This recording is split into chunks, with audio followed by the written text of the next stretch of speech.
Hello বন্ধুরা, সকলকে স্বাগত জানাই আমার ব্লগে। মাঝে মাঝে সন্ধেবেলায় একটু তেলে ভাজা, একটু মিষ্টি কার না খেতে মন চাই বলো। এই জন্যই আমি আজকে বানিয়ে নিয়েছি গরম গরম মালপোয়া। আমি এখানে একটা বাটি নিয়েছি, তাতে একটা ছোট বাটির 1 বাটি সুজি দিলাম, 1 বাটি ময়দা দিলাম, এতে অ্যাড করব 1/2 চামচ লবণ। এগুলোকে ভালো করে মিক্সড করে নিয়ে, চিনি দিয়েও করা যায়, কিন্তু আমি এখানে গুড় ইউজ করেছি, কারণ আমি চিনি খুব একটা খেতে পছন্দ করি না। এবার এগুলোকে ভালো করে মিক্সড করে নিয়ে এতে সেই বাটিরই 1 বাটি দুধ দিয়ে দেবো। এটা ভালো করে মিক্সড করে নেওয়ার পর আমি আরও 1 বাটি দুধ এতে অ্যাড করব।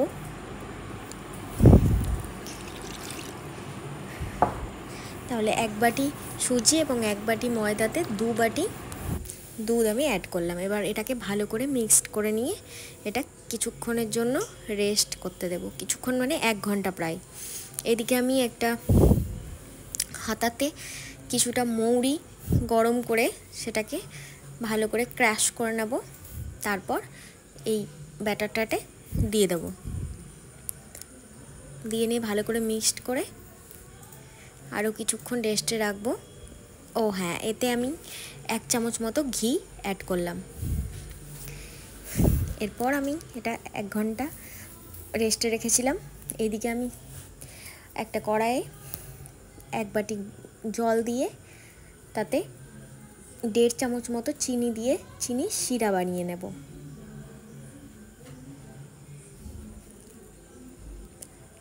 চিনির শিরাতে আমি একটু এলাচ ভেঙে দিয়ে দিলাম। চিনির শিরাটা হয়েছে কিনা দেখার জন্য হাতে দুটো আঙুল দিয়ে চিটচিট হচ্ছে কিনা একটু দেখে নেব।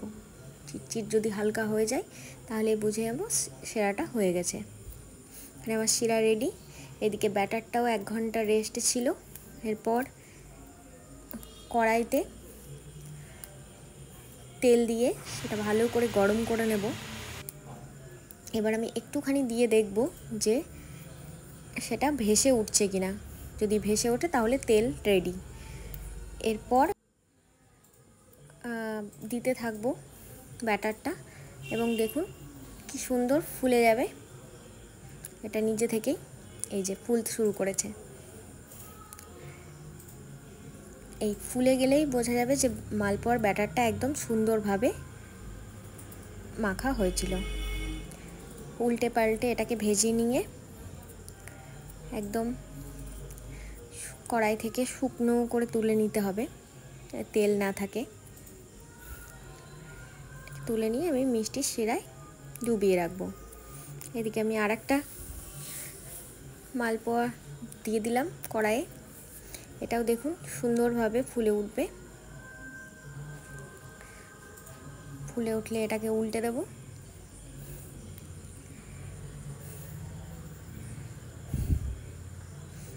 এটাও তুলে নিয়ে আবার শিরাতে ডুবিয়ে দিলাম। আমি এখানে আরেকটাও ভেজে নিয়েছি। এইভাবে বাকি সমস্ত মালপোয়াগুলো এক এক করে ভেজে নিয়ে শিরাতে ডুবিয়ে ডুবিয়ে তুলে নেব। এরকম সুন্দর জল খাবার যদি প্রত্যেক দিন পাওয়া যায় আর কি চাই বলুন। ব্যাস, আমাদের মালপোয়া রেডি। একটুখানি উপর থেকে শিরা ছিল সেটা দিয়ে দিলাম।